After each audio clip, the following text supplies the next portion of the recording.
All right, so now it's time to come back to those compressed assembly instructions that I said we would get back to later. So as a reminder, when we compile JustReturn unoptimized with the O0 optimization level 0, we see that there are assembly instructions which are 2 bytes from each other. The SD is 2 bytes after the ADDI, the next ADDI is 2 bytes after the SD, and so forth. And we said that 2-byte assembly instruction differences is a good indicator that there's probably compressed instructions involved. So now let's go ahead and do a deep dive. So invoking Scarlet Witch's chaos magic, let's go ahead and rewrite reality and show you that this is significantly more complicated and stuff we haven't seen before. So first we have a C-ADDI, so compressed ADDI. Now I'm indicating that just with a compressed star because we have seen something called ADDI before. So that's not new. It's basically should just be a normal add with immediate. And it should, we see there's 2 arguments instead of 3, so we'll still go into exactly how it's specified, but it's probably going to be just a simpler form of the add immediate instruction.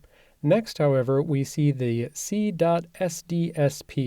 So that is compressed, but I'm also going to put the yellow star here for something we haven't seen before. We haven't seen any assembly instruction called SDSP, so we'll just treat that as a new assembly instruction until we find out otherwise.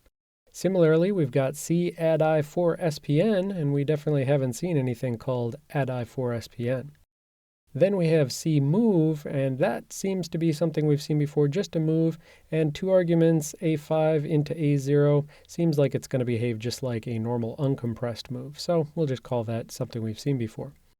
And finally, we've got the C.LDSP, and that is going to be compressed, but also new, because we haven't seen anything called LDSP. So I'm going to go ahead and check off this C-move. I'm not going to say that you need to see a slide specifically telling you how that works. Just treat it like a normal uncompressed move, just taking this argument, whatever the value is in this register, and placing it into that register. But let's go ahead and look at compressed ADDI.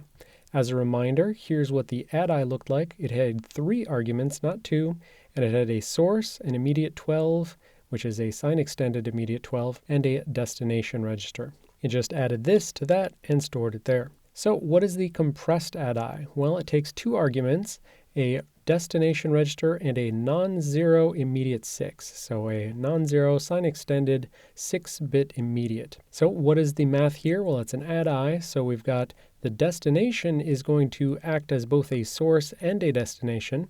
So the destination register plus the non-zero sign extended 6-bit immediate, and so this plus that and store it back into the destination. And also just one minor caveat that RD can't be the 0 register. Of course, that would do a whole bunch of nothing if it was. So it is worth saying that in the documentation it says that the code points with RD equal to X0 encodes the CNOP instruction.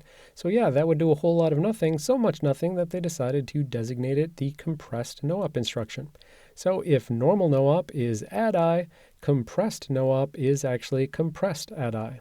Okay, and that's pretty much it for compressed ADDI. Let's go ahead and check that off.